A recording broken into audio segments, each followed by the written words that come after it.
এই মুহূৰ্তত চৰকাৰী কৰ্মচাৰীসকলৰ বাবে জনাব বিচাৰিছো বিগ ব্ৰেকিং নিউজ। কৰ্মচাৰীসকলৰ দৰমহা বৃদ্ধিক লৈ বৃহৎ সুখবৰ আহিছে।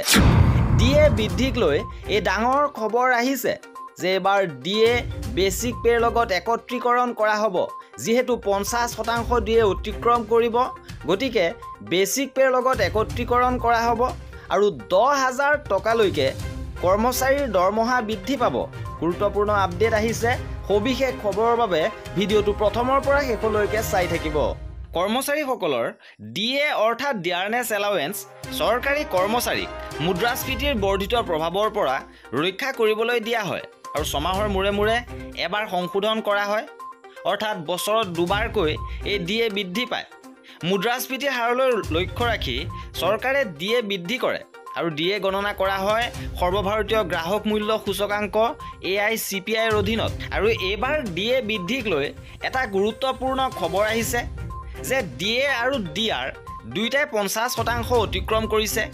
এতিয়া প্ৰশ্ন হয়, চৰকাৰে সেইবোৰক মৌলিক দৰমহাৰ সৈতে একত্ৰিত কৰিব নেকি? যদি তেনেকুৱা হয়, তেন্তে চৰকাৰী কৰ্মচাৰীসকলৰ দৰমহা আৰু পেঞ্চন যথেষ্ট পৰিমাণে বৃদ্ধি পাব।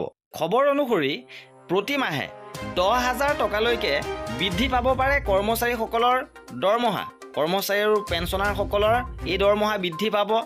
যদি দৰমহা 50,000 টকা লাভ কৰে, এই ক্ষেত্ৰত 50% দিয়ে 25,000 টকা বেচিক পেৰ লগত একত্ৰীকৰণ হৈ 75,000 টকা হ'বগৈ আৰু ডিএ শূন্য হৈ পৰিব। আৰু পৰৱৰ্তী সময়ত ডিএ বৃদ্ধি হোৱাৰ লগে লগে কৰ্মচাৰীসকলৰ HR বৃদ্ধি পাব বা আন ভাত্তাসমূহ সেইধৰণে বৃদ্ধি পাব। এইবাৰ জনাব বিচাৰিছোঁ কেতিয়া এই ডিএ বৃদ্ধি ঘোষণা কৰা হ'ব। সাধাৰণতে চৰকাৰে মাৰ্চ আৰু ছেপ্টেম্বৰ মাহত ডিএ ডিআৰ বৃদ্ধি ঘোষণা কৰে, কিন্তু এইবাৰ সামান্য পলম হ'ব পাৰে। আশা কৰোঁ ছেপ্টেম্বৰ মাহৰ শেষত চৰকাৰে এই বৃদ্ধি ঘোষণা কৰিব।